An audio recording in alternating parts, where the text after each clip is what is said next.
আজি মই আহিলোঁ গুৱাহাটী বৰষাপাৰাত থকা আসাম ক্ৰিকেট এছ'চিয়েশ্যন ষ্টেডিয়ামলৈ। আপোনালোকেতো জানেই IPL আৰম্ভ হৈ গৈছে আৰু IPL চাবা মই ষ্টেডিয়ামত আহিছোঁ, কিন্তু ফিল্ডত বৰ্তমান প্লেয়াৰ নাই, সেইকাৰণে মই টিভিতে চাই আছোঁ। 26 মাৰ্চ তাৰিখে এইখন গ্ৰাউণ্ডতে খেল খেলিব ৰাজস্থান ৰয়েলছ ভাৰ্চেছ KKR, আৰু প্ৰথম কেইখনমান মেটছত কেপ্টেইনচি কৰিব অসমৰ গৌৰৱ ৰিয়ান পৰাগে।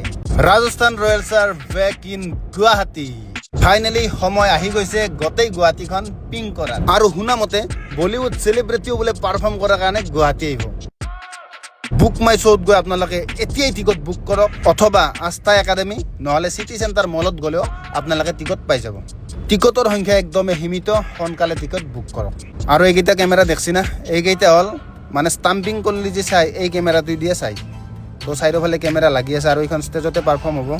আৰু এই ডাঙৰ ডাঙৰ কেমেৰাকেইটা দি মানে আপি গেলা যে জুম কৰি দেখুৱাই, এই কেমেৰাকেইটা দিয়ে দেখুৱাই ভাল লাভ। এইখন গ্ৰাউণ্ডতে খেলৰ আৰম্ভণিত প্লেয়াৰবিলাকে প্ৰেক্টিচ কৰে, আৰু এইপিনে ৰাজস্থান ৰয়েলছৰ বাছ গুচি গ'ল। তো আমিও বেছি দেৰি নকৰোঁ, আমিও যাওঁ। তো বাই বাই সকলো।